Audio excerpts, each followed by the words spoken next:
안녕하세요, 여러분. 이렇게 화면으로 만나 뵙게 되어 반갑습니다. 저는 조현욱 관세사라고 합니다. 제가 맡은 분야는 환경과 관련된 품목분류 제도, 그다음 수출입 통관 실무, 그리고 액체 원산지 제도에 대해서 환경과 관련하여 여러분들의 업무와 실무에 조금이나마 도움이 될 수 있으면 좋겠습니다. 그러면 첫 번째 시간으로서 품목분류 제도에 대해서 말씀드릴 수 있도록 하겠습니다. 제 소개는 화면으로 가름하도록 하겠습니다. 예, 제가 오늘 말씀드릴 목차는 먼저 품목분류 제도에 대해서 간략히 설명을 드릴 것이고요. 두 번째는 우리 안경과 관련된 물품에 대해서 품목분류의 주요 포인트들 그리고 좀 유의사항들을 좀 말씀드리고자 합니다. 그리고 안경과 관련된 물품의 품목분류 결정 사례에 대해서 소개드리는 순서로 진행 되겠습니다. 네, 첫 번째로 품목분류 제도와 관련하여 말씀드리겠습니다. 저희가 이제 품목분류라고 하면 보통 HS라고 뭐 HS 코드가 어떻게 되냐 이런 용어들을 한 번씩 들어보셨을 건데요. HS는 화면에 보시는 것처럼 Harmonized Commodity Description and Coding System에서 H와 S의 알파벳 약어 두 자리를 줄여서 HS 이렇게 줄여서 품목분류 제도를 이렇게 지칭하는 표현으로 여러분들이 많이 들어보셨을 겁니다.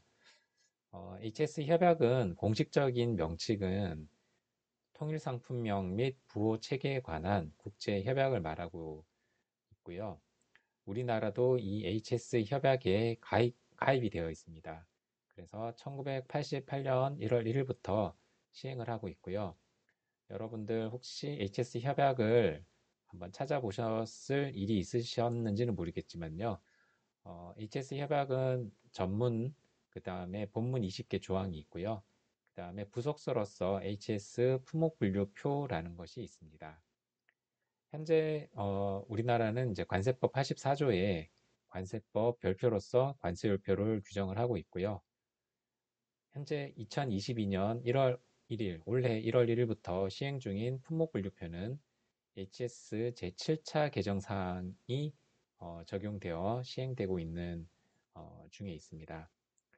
그리고 HS는 6단위까지는 6단위를 보통 소호라고 서브 헤딩 소호라고 하는데요. 6단위까지는 HS 협약에 의해서 체약국에 공통 적용해야 되는 의무사항이 있습니다. 우리나라는 HS 6단위 이하의 10단위를 HSK라는 제도로서 운영을 하고 있고요. 기획재정부 장관이 고시하여 시행을 하고 있습니다. HSK는 기본적으로 세율 적용, 관세율 적용의 기본 단위가 되겠습니다. 다음, 먼저 HS 품목분류표, 관세율표, 관세통계 통합 품목분류표라는 비슷비슷한 용어가 있는데 각각 의미하는 바는 조금씩 다릅니다. 그래서 먼저 이 용어의 의미하는 바에 대해서 간략히 설명드리고자 합니다. HS 품목분류표는 앞서 살펴본 것처럼 HS 협약, 국제협약의 부속서로서 HS 품목분류표라는 게 있어서요. 요거는 협약의 공통사항입니다. 당연히 HS 품목분류표는 영어, 불어 버전으로 존재를 하고 있고요. 한국어 버전은 없습니다. 그 다음 관세율표는 앞에서 말씀드린 것처럼 HS 품목분류표를 우리나라 관세법으로 수용해서 HS 품목분류표 체계에 추가로 우리나라에서 적용되는 기본 관세율, 잠정 세율의 두 가지 세율을까지 HS 6단위 번호 체계와 합쳐서 표로 만든 것을 말합니다. 관세율표는 어떻게 보면 이제 관세법의 별표이고요. 조세 법률주에 따라서 국회 입법 과정을 거쳐서 만들어지게 됩니다. 다음 관세통계 통합 품목분류표 10단위 HSK라고 말하고 있는데요. 이것은 HS 협약을 기초로 해서 우리나라에 수출입되는 물품에 대한 품목분류를 정하고요. 또 여러 통계 목적 상이라든지 여러 정책 목적상으로 통계 관리가 필요한 물품에 대해서 이거를 좀 더 세분화해서 만든 통합 품목 분류표를 말합니다.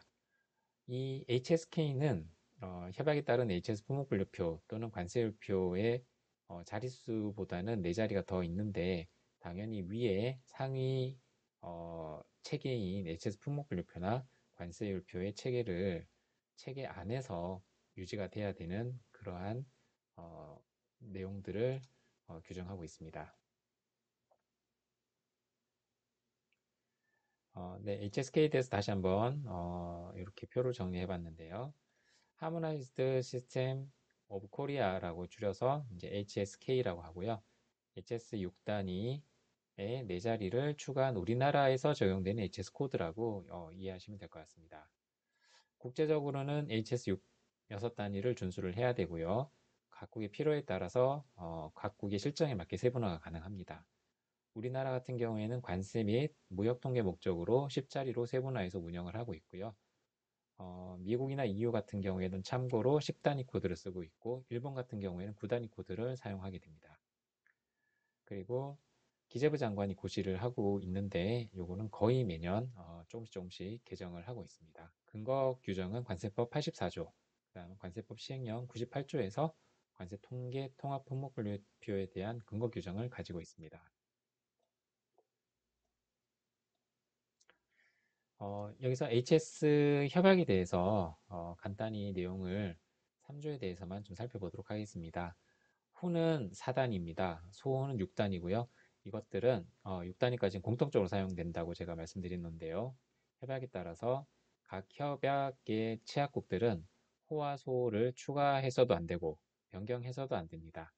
그리고 HS 협약에 따른 품목 분류표의 번호 순서도 준수해야 됩니다. 그리고 HS 통칙, 관세율표 해석에 관한 통칙, 뭐 제가 좀 이따 말씀드리겠지만 HS 통칙을 그대로 적용해야 됩니다. 다만 국내주는 각국의 실정에 맞게 국내주로서 추가해서 규정이 가능합니다. 다만 HS 품목분류 체계, 통칙이라든지 주의 준수 범위 내에서 운영을 해야 됩니다. 그리고 협약국은 6단위 부호와 품명을 일치시켜야 되고요. 체약 당사국의 자발적인 의사가 있는 경우에는 6단위 수준 이상으로 자국의 수출입 무역 통계에 사용이 가능하고 이것은 HSK의 운영 근거가 되기도 합니다. 이렇게 보시면은 이제 9003의 안경테가 분류가 되는데요. 이렇게 보시면은 국문 표현이 있고 영문 표현이 있습니다. 이게 단위수에 따라서 어떤 경우에는 해석상의 문제가 발생할 수가 있습니다. 이런 경우에 국문이 우선이냐 영문이 우선이냐는 단위수에 따라서 조금 차이가 있는데 그 부분을 한 가지 말씀드리고자 합니다. 이렇게 보시면 요 4단위, 그 다음에 5단위, 6단위 뒤에 네 자리 같이 합치면 10단위가 됩니다. 그런데 HS 6단위까지의 수준, 그러니까 4단위의 호, 그 다음에 5단위나 6단위의 소 같은 경우에는 요 표현상 요 수준 6단위 수준까지는 영문 표현이 우선을 하게 됩니다. HS 협약에 따라서 영문 표현이 우선을 하게 돼 있고요. 그러면 이제 여기 화면에서 보시는 것처럼 9003이라는 호가 있고 그 다음에 1이라는 소호가 있습니다. 그다음 요게 이제 호의 용어가 되고 요게 이제 소호의 용어가 되는데 frames and mountings라는 요 용어 자체는 협약 그 체약국에 필수적으로 요 문구는 그대로 써야 됩니다. 요것과 예를 들어서 태화 장착구라고 우리가 이제 번역을 해서 사용하고 있는 국문 버전이 있는데 만약에 요 영문과 국문 버전 간에 해석의 차이가 있다라고 하면 6단위까지는 당연히 영문 표현을 우선 준수를 해야 된다라는 거를 조금 염두를 해두시면 좋겠습니다. 그 이하 7단위에서 10단위는 우리나라의 HSK에서의 문제이기 때문에 여기도 물론 영문 표현이 있습니다만 이런 표현은 다른 어, HS 체약국이라 하더라도 다른 나라에는 요런 표현들은 그대로 반드시 있으리란 법은 없습니다. 요 우리나라에서만 10단위 이하의 어, 우리나라에서만 쓰는 표현이기 때문에 이 표현과 만약에 영문에 나타나 있는 표기된 표현이 차이가 있다라고 했을 때, 해석상의 차이가 있다고 했을 때는 공문 표현이 우선한다. 그러니까 다시 한번 말씀드리면 7단위 이하 10단위까지는 공문 표현이 영문 표현에 우선한다 라는 것을 여러분들이 해석상에 이런 우선순위가 있으니까 그런 부분을 하나 참고적으로 알아두시면 좋겠습니다. 어, 저희가 이제 HS를 분류에 대해서 이제 배우고 있는데, 그러면 HS를 왜 실무적으로 알아야 되는지, HS의 활용 그 분야에 대해서 간략히 좀 말씀을 드리겠습니다. 여러분들 잘 아시는 것처럼 수입을 하시게 되면 수입 통관을 하셔야 되는데요. 이때 적용되는 관세율이 HS에 따라서 결정이 됩니다. 그래서 HS에 따라서 이 관세율 자체가 달라지기 때문에 첫 번째로 활용되는 분야이고요. 반대로 수출을 할 때는 어떻게 사용되냐라고 했을 때는 수출할 때는 관세를 부과할 일은 없습니다. 하지만 수출을 하게 되면 수출 물품에 사용된 원산지 재료, 수입 원재료 구분 없이 수입 우리가 이제 수출 통관을 하게 되면 간이 제조업체, 간이 정액 환급 제도를 이용할 수 있는 업체라고 하면 FOB 수출 금액당 만 원당 얼마 이런 식으로 간이정의 환급율표를 운용을 하고 있는데요. 수출 통관할 때 우리가 수출을 해놓고 만 원당 얼마 이런 식으로 간이정의 환급액을 산출할 수 있는 그런 근거가 되는 것이 바로 또 이 HS라고 할 수가 있습니다. 또 세 번째로는 이 위에 있는 것처럼 우리가 이제 현재 우리나라가 18개의 FTA를 지금 체결해서 발효 중에 있는데요. 각국의 FTA마다 전부 다 그 품목별 원산지 결정 기준 자체가 조금씩 다릅니다. 세 번 변경 기준이라고 해서 HS가 4단위가 바뀐다, 또는 6단위가 바뀐다, 또는 2단위가 바뀐다. 그래서 2단위 세 번 변경이다, 4단위 세 번 변경이다, 6단위 세 번 변경이다. 이런 원산지 결정 기준에서 세 번 변경 기준이라는 게 있는데요. 이러한 세 번 변경 기준의 또 근거가 되는 것이 바로 이 HS 품목 분류가 되겠습니다. 또 이제 화면 아래 보시면 수출을 할 때 허가, 승인, 표시, 그 다음에 어떤 기타 조건 등을 구비해야 되는 경우가 있습니다. 이럴 때 또 마찬가지로 HS 품목 분류에 따라서 지금 연계가 되어 가지고 수출입 시에 세관자 확인 요건들이 규정되어 있다 보니까 이 HS에 따라서 또 세관자 확인 요건 자체를 확인할 수 있는 그러한 활용 내용들이 있겠습니다. 하나씩 좀 더 상세히 살펴보자고 하면요. 화면에 보시면 이 금속 안경테가 있는데요. 이 금속 안경테가 분류되는 HSK 10단위는 9003-19의 9000번이 되겠습니다. 보시게 되면 관세율 자체가 상당히 이렇게 많죠. 기본 관세율, WTO 협정 관세율, 아태 협정 관세율부터 해가지고 FTA 대륙별로 이렇게 그 협정 관세율도 이렇게 나오는데요. 이러한 여러 가지 이 한 품목, 금속 안경테라는 하나의 품목에 대해서 관세율 자체가 이렇게 여러 가지가 있고요. 이 중에 세율 자체를 하나만 선택을 해야 되는데 그런 것들은 이제 관세법의 50조에 나와 있는 관세율 적용의 우선순위라든지 이런 것들을 참조할 수가 있습니다. 여하튼 이러한 금속 안경테에 대해서 이 세 번을 알아야지만 어떤 세율이 적용될 것이다 라는 것을 수입 신고할 때 선택할 수 있기 때문에 그런 것들이 이제 활용되고 있다. 품목 분류가 그렇게 이해를 하시면 될 것 같고요. 맨 마지막에 보시면 간이정액 환급액 40원이라고 나와 있죠. 뭐냐면 이제 이게 그 수출 금액 만 원당 이 안경테를 수출을 이게 만약에 만 원짜리라고 가정을 하게 되면 이걸 하나를 수출을 하게 되면 다른 증빙 실적이 없더라도 우리가 제조한 업체라고 하면 요 40원의 환급을 국가로부터 돌려받을 수가 있습니다. 그러한 간이정의 환급 제도가 있는데요. 바로 이런 것들이 요 품목분류에 따라서 이 간이정의 환급액 자체가 정해져 있다는 것 여러분들이 좀 알고 계시면 좋겠습니다. 다음은 이제 외국에 수출을 할 때, 그러면 상대국에, 어, 이 금속 안경테에 대해서 세율이 얼마냐라는 것들을 또 알아야지 우리가 그 국가 바이어와 뭐 협상을 한다든지 이런 것을 진행하실 수가 있을 건데요. 요거는 이제 하나의 예로서 일본의 관세율 표를 저희가 관세 법령 포탈이라는 관세청 시스템에서 이렇게 조회할 수 있는 화면인데요. 예를 들어서 뭐 화면에 보시는 것처럼 요 안경테가 뭐 플라스틱재의 것이냐, 기타 재료의 것이냐, 금속재, 부품이냐에 따라서 적용하는 세율 자체를 이렇게 확인하실 수도 있겠습니다. 그리고 앞서 말씀드린 것처럼 뭐 세관장 확인, 통합 공고, 수출입 공고가 있는데요. 이러한 수출입 요건들을 품목 분류에 따라서 또 확인할 수가 있겠습니다. 간단한 개념 차이를 설명을 드리자면 세관장 확인 제도는 기본적으로 근본 근거 법령이 관세법이고요. 통합 공고나 수출입 공고는 관세법이 아닌 대외무역법에 근거해서 적용되는 제도라는 것들을 하나 좀 염두에 두시고요. 그러면 세관장 확인과 통합 공고, 수출 공고 다 어떤 차이점이 있겠죠. 그게 뭐냐고 말씀드리면 세관장 확인 제도는 관세법에 따라서 관세청장이 미리 공고한 품목들이 있습니다. 그러한 품목들이 수출입 통관될 때 세관이 이제 수출입 신고를 할 때 세관장이 그 품목들은 통관할 때 이러한 구비 조건들을 구비해야 됩니다라고 했는 이제 그러한 공고한 품목에 대해서는 세관장이 통관 단계에서 이제 확인하는 제도를 세관장 확인 제도라고 하고요.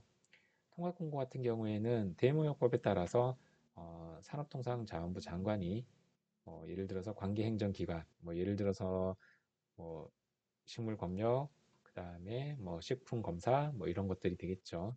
그 다음에 전기용품, 생활용품, 이런 것들을 또 주관하는 뭐 국가기술표준원이라든지 국립전파연구원, 이러한 장으로부터 제출받은 품목이나 수출입 요령에 대해서 통합해서 공고한 그러한 내용들, 쉽게 찾아보라고 그러한 수출입 요건들을 쉽게 확인할 수 있는 산자부 장관의 공고 내용을 통합 공고라고 하고 있습니다. 수출입 공고 같은 경우에는 요거는 이제 관계행정기관은 아니고요. 산업통상자원부 장관이 수출입이 제한되거나 금지가 필요한 경우를 위해서 수출 또는 수입 시 산자부 장관의 승인을 받도록 공고한 것을 말합니다.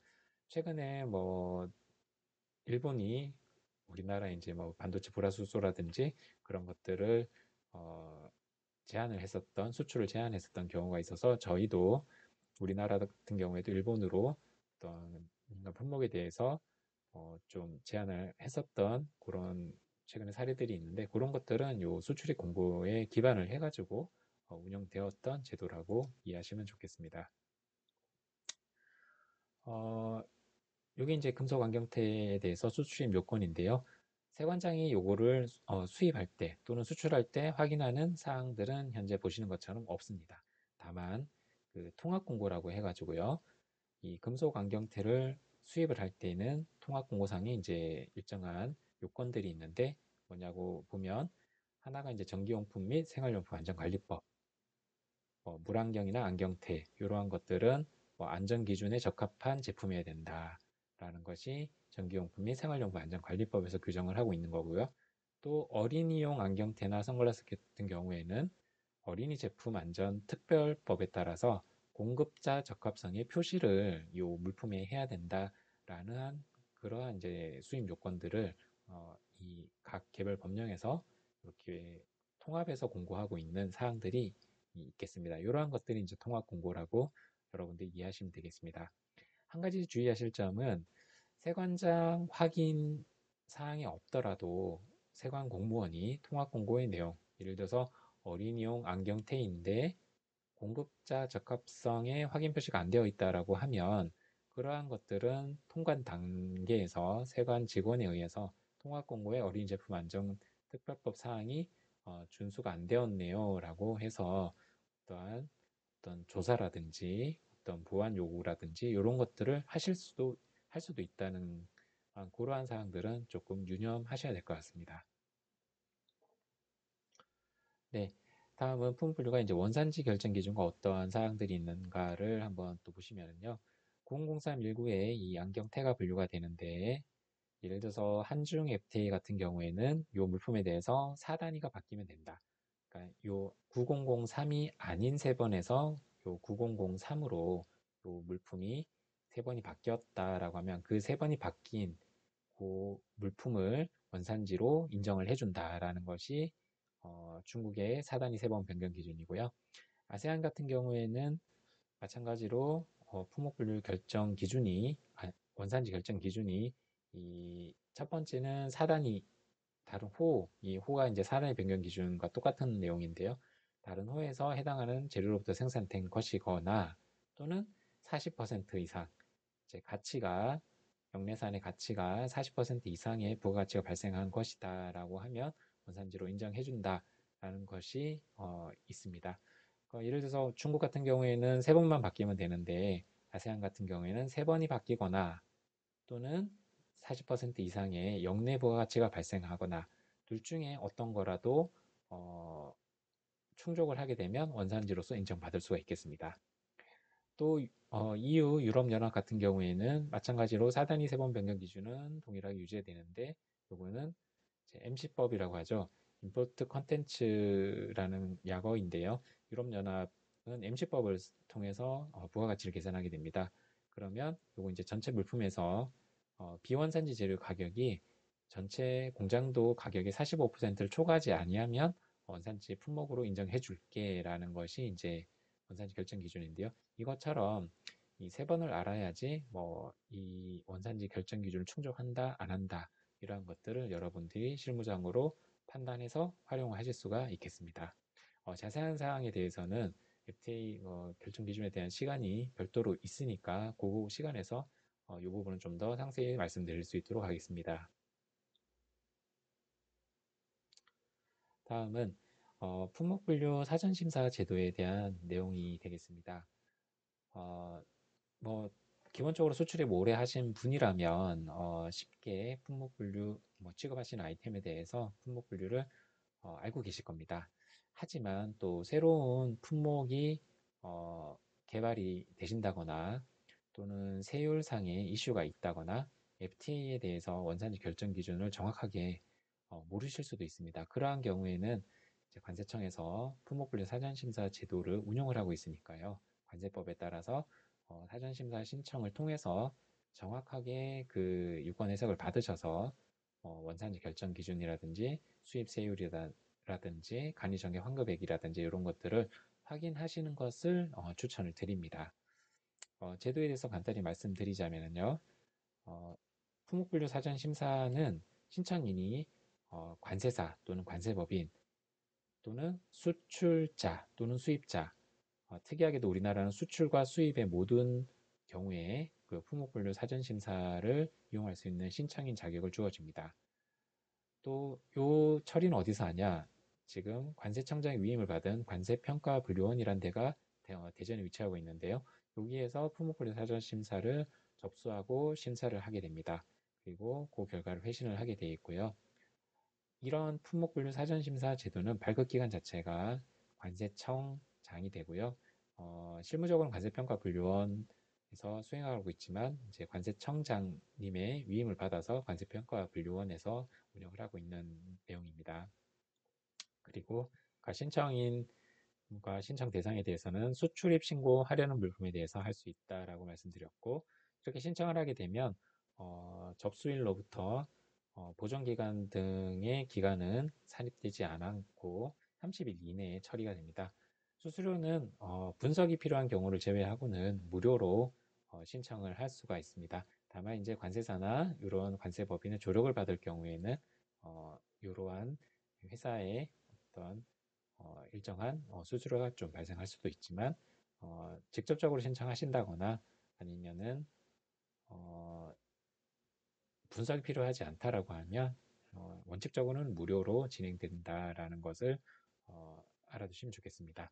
그리고 신청 방법은 관세청 통합 유니패스라는 전자통관 시스템 유니패스를 통해서 신청하는 것이 원칙이고요. 뭘 신청을 하실 때 물품 설명서라든지 사진, 경우에 따라서는 현품을 제출하는 경우도 있겠습니다. 그리고 이 부분은 지금 관세청의 품목분류 결정 체계를 전체적으로 한번 요약된 내용인데요. 수출입자가 일단 품목분류 사전심사 신청을 하게 되면 대전에 있는 관세평가분류원에서 그 실무 처리를 해서 회신을 하게 되고요. 만약에 이 관세평가분류원에서 직권으로 결정할 수 없는 경우가 있겠습니다. 그러한 경우에는 마찬가지로 대전에 위치한 관세청의 관세품목분류위원회에 상정을 하게 됩니다.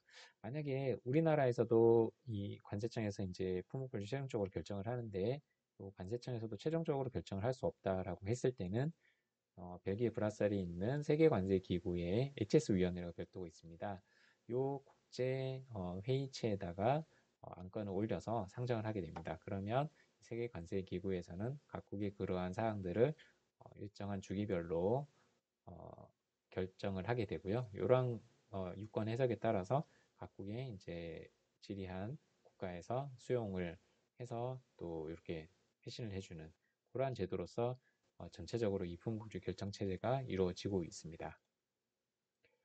참고로 품목분류와 관련해서 어떤 물리적인 분석 또는 화학적 분석 이러한 사항들이 필요한 경우가 있는데요. 이러한 경우에는 진주의 중앙관세 분석소에서 실제 분석을 진행을 하고 그 분석 결과를 이렇게 관세평가분류원이나 관세청으로 공유를 하고 있습니다. 그렇게 해서 품목분류가 결정이 되고 있다라는 것을 여러분들 개괄적으로 좀 이해해 두시면 좋겠습니다. 다음은 품목분류 및 통치에 관한 사항입니다. 전체적인 HS 품목분류는 이 GIR이라는 죄송합니다. 이 통칙과 품목분류표라는 이러한 양대의 축으로 이루어져 있고요. 품목분류표는 다시 부 섹션이라고 합니다. 부, 그다음에 류, 주, 그리고 유는 2단위, 그다음에 호는 4단위, 소는 6단위라고 하는데요. 이러한 품목분류표를 구성하고 있는 요소들이 있습니다.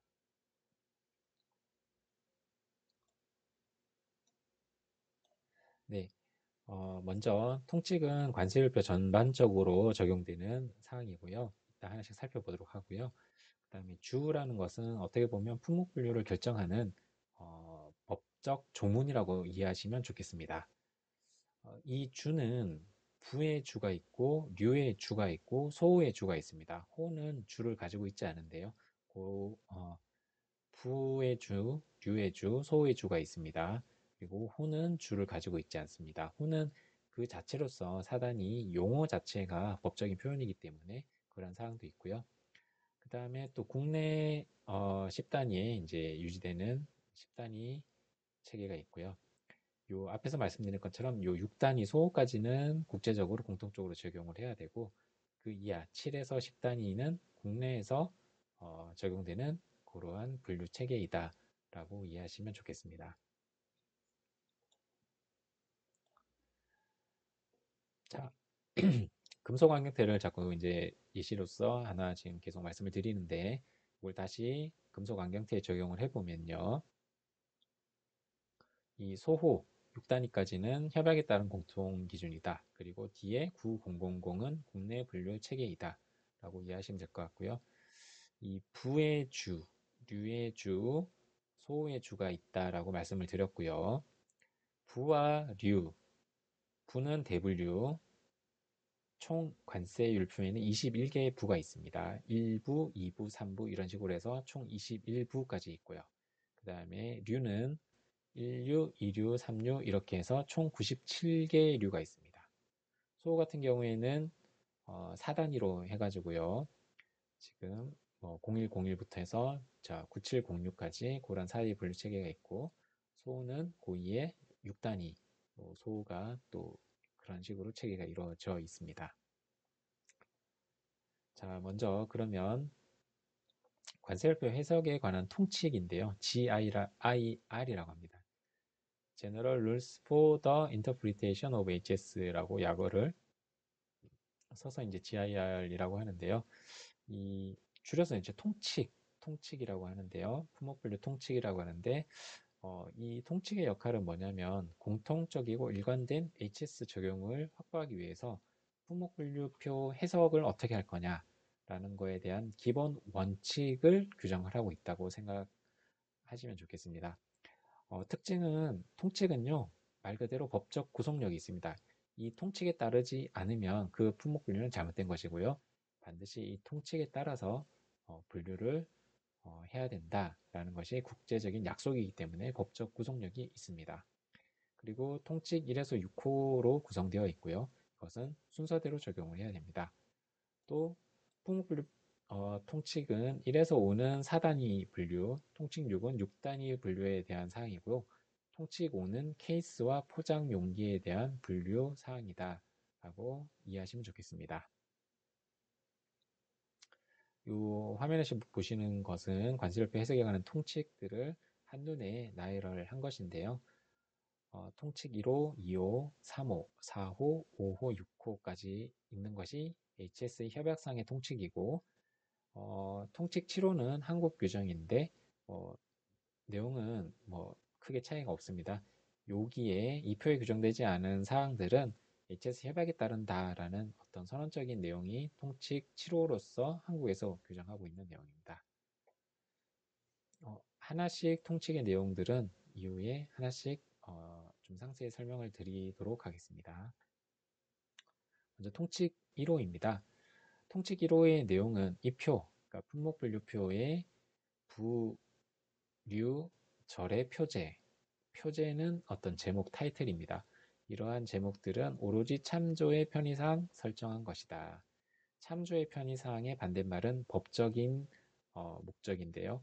이 참조의 편이라는 건 말 그대로 이 부와 류, 절의 제목은 그냥 참조용이다 라고만 이해하시면 될 것 같습니다. 그리고 법적인 목적상의 품목분류, 아까 이 참조의 편의상 품목분류와 반대되는 표현이죠. 법적인 목적상의 품목분류는 각 호의 용어, 그러니까 사단위의 영문 표현 또는 관련 부나 류의 주, 여기에 분류 법적 조항이라고 그랬죠. 그렇게 이해하시면 된다 그랬는데 관련 부 또는 류의 주에 의해서 결정한다. 이것이 통칙 제1호의 내용이고 가장 중요한 통칙 내용이라고 할 수가 있겠습니다. 그리고 통칙 1호의 이 각호의 주, 각호 또는 주에서 따로 규정하지 않은 경우에는 이하의 통칙, 순서대로 적용한다고 말씀드렸잖아요. 통칙 2호 내지 6호에 따른 따라 결정을 한다라는 것이 통칙 1호입니다. 뭐 예시로서 지금 늑대 이빨이 화면에 나와 있는데 뭐 예를 들어서 늑대 이빨이 05069의 뼈와 홍코어, 05075의 아이보리 귀갑 고래수염, 05115의 기타 동물성 생산품 이런 식으로 뭐 세 가지가 경합이 될 수가 있는데 이것이 분류되는 것은 0507호로 분류한다. 예를 들어서 이 왜 그러면 0507호로 가나요? 그러면 0506호로는 못 가나요? 0511호로는 못 가나요? 네, 이렇게 이견이 있을 수 있는데 요거는 통칙에 따라서 0507호로 분류하라라고 이제 할 수가 있습니다. 그 근거가 되는 것은 바로 이 오류의 주 3에 대한 내용 때문에 그런데요. 이 표에서, 그러니까 관세율표에서 모든 동물의 이는 이빨은 아이보리로 본다라고 되어 있잖아요. 그러니까 늑대 이빨도 모든 동물의 이에 속하기 때문에 이 아이보리가 의미하는 것은 모든 동물의 이빨입니다. 그렇다고 하면 0507호로 분류하지 0506호나 0511호로 분류하지 않는다라는 것이 통칙 제1호의 내용입니다. 왜냐하면 이 오류의 주 3 내용 자체가 오류의 주잖아요. 이 류의 주에 따라서 결정을 하라라는 것이 통칙 제1호의 내용이기 때문에 이 오류의 주3에서 아이보리에 대해서 모든 동물의 이빨이라고 했으니까 이 오류의 주에 따라서 결정을 했으니까 이것은 통칙 제1호에 따른 분류 사항이다라고 이해를 하시면 좋겠습니다. 참에 조금 어려우실 수가 있는데요. 이러한 내용들은 관련되는 내용에 대해서 뭐 안경과 관련된 내용은 이후에 다시 한번 추가적으로 설명을 드릴 수 있겠습니다. 두 번째는 통칙 2가에 대한 내용입니다. 요거는 바로 이제 예시를 보시면 바로 좀 이해가 빠르실 건데요. 이렇게 뭐 안장이 없다, 전체적인 자전거 중에 안장이 없다, 일부가 빠진 거죠. 또는 이렇게 이러한 완제품이 분해돼서 온다라고 했을 때 이러한 것들을 조립한다거나 일부 요소이 빠졌다고 해서 이게 뭐 자전거가 아닌 건 아니니까 이 전체적으로 뭐 분해됐다거나 불완전됐다거나 이렇다 하더라도 완성품의 본질적인 특성을 갖고 있으면 자전거로서 분류하라. 이 상태로 제시가 됐지만 자전거로 분류하라라는 게 통칙 2가의 내용이라고 이해하시면 좋겠습니다. 통칙 2 나의 내용입니다. 통칙 2 나의 내용은 혼합물, 복합물 뭐 이러한 물품에는 일부 뭐 다른 물질이 섞여 있다고 하더라도 그렇다고 하더라도 어, 뭐 그러한 것들은 약간의 불순물에 해당이 되기 때문에 당의 물질로 분류를 하라. 일부 혼합된 혼합물, 복합물에 따라서 뭐 그게 대세에 영향을 미치지 않으면은 그런 것들은 일정한 호혜 용어 범위를 확장시키는 효과가 있겠습니다. 그리고 뭐 어떤 경우에는 그러한 혼합물과 복합물이 근본적인 어떤 어, 물품에 대해서 두 가지 이상 분류가 될 수 있는데 그때는 통칙 2 나를 적용하는 것이 아니고 통칙 제3호를 적용을 하라라는 내용이 이제 통칙 2 나의 내용입니다. 우리 안경과 관련해서는 통칙 2 나가 그렇게 적용될 사항은 없는 것으로 좀 생각이 됩니다. 통칙은 그다음 3은 통칙 3은 가, 나, 다, 목이 있는데 세 가지가 있는데요. 이러한 것들은 통칙 3호에서 가, 나, 다 순으로 적용을 해야 됩니다. 첫 번째 통칙 3 가의 내용은 가장 구체적으로 표현된 후, 가장 협의로 표현된 후가 일반적으로 표현된 후에 우선한다라는 내용입니다. 예를 들어서 뭐 이름과 종류가 이렇게 후의 용어에서 규정하고 있을 때는 종류로 분류하는 것보다는 특정 명칭으로 분류를 하는 것이 좀 더 협의적으로 구체적으로 표현하고 있다라고 합니다. 또 불완전한 표현이 있고 예를 들어서 뭐 기타라는 물품이 있다라고 할게요. 기타라는 세 번이 있다고 했을 때 특정한 또 명확한 표현이 있다라고 하면 그러한 불완전한 표현보다는 명확한 표현으로 분류를 하라라는 것이 통칙 제3 가목의 내용입니다. 다음 통칙 3 나의 내용입니다.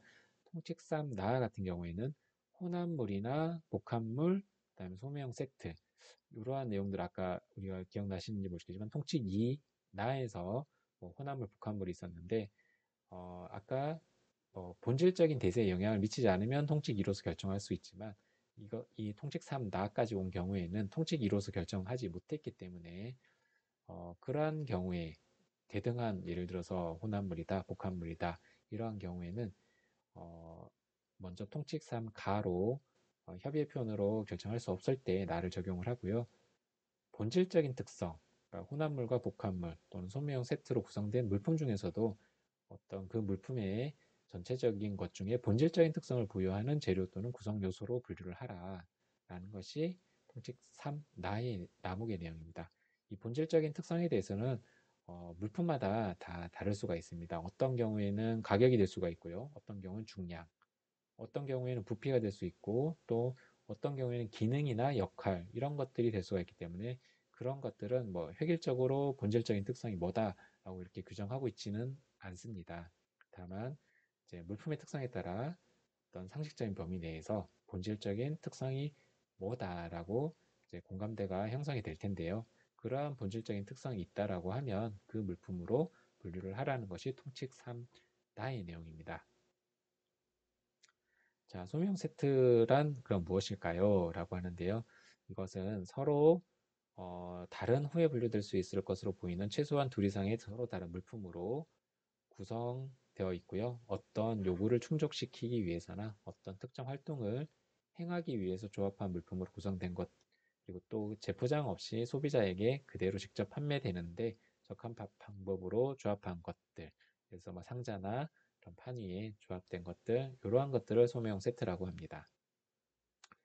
다음, 통칙 3 다목이 있는데 통칙 3 가, 나목으로도 결정할 수 없는 경우가 있을 수 있습니다. 이러할 때는 결정은 해야 되니까 순서상 HS 품목분류표 1류부터 97류까지 쭉 있다고 했잖아요. 그 중에서 가장 뒤에 위치한 순서상 낮은 좀 더 뒤에 위치한 마지막 고체종으로 분류하라는 것이 통칙 3 다목의 내용입니다.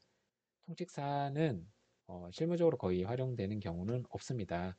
다만 이제 내용은 통칙 1에서 3호까지 규정에 따라서 분류할 수 없을 때는 가장 유사한 물품으로 분류한다라는 내용인데요.